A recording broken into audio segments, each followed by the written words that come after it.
I want to talk to you about a movie I just watched today called Imperium. This is a really interesting film. Daniel Radcliffe stars as an undercover agent for the FBI. His boss or supervisor or whatever is Toni Collette. She's fantastic in it. And Radcliffe's really interesting because obviously he's trying to shake some of that Harry Potter style, right? So he wants to get a little bit more rough.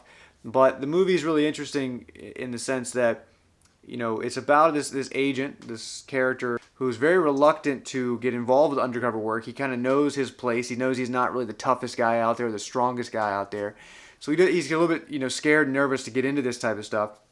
But what ultimately happens, he decides it's just necessary for someone to do something about this. So what he's trying to do essentially is infiltrate this white nationalist or neo-Nazi organization and uncover and see if they're plotting anything serious. So without giving anything away, I'll just tell you that there's some stuff going on there. And you'll see in the film that, you know, he's trying to basically, you know, get closer to the leaders of these organizations. And what's fascinating about that is a lot of the other undercover type of films, the character will try to kind of, you know, act the toughest or have to prove himself in some kind of violent way to, you know, get up in the organization. And this comes from a very different approach in this film. So Daniel Radcliffe's character actually tries to kind of slowly and very subtly appeal to some of these more intelligent and some of the higher up leaders.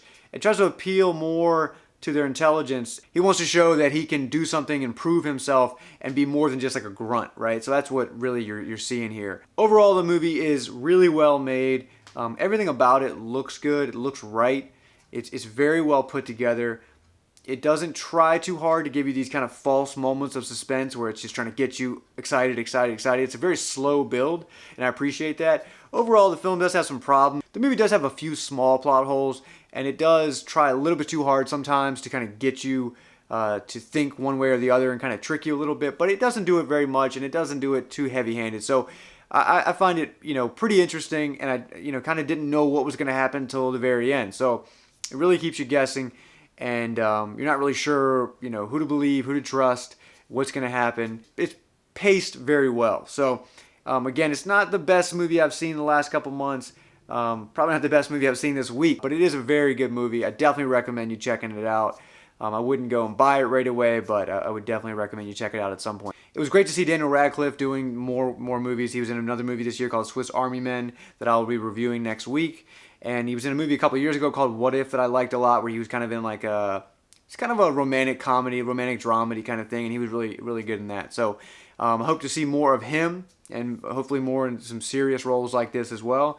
And I hope to see more from this director. I definitely think he's got some talent, and I can't wait to see what he does next. I would definitely recommend this movie. I'm going to give it a 3.5 out of 5. You don't need to go out and see this right now, but if you do get a chance to see it, I think you'll enjoy it, and you should definitely see it at some point. So I hope you guys like the movie. Definitely let me know in the comments if you did or didn't like it. I definitely want to hear what you guys have to say. And otherwise, I'll see you guys at the next review.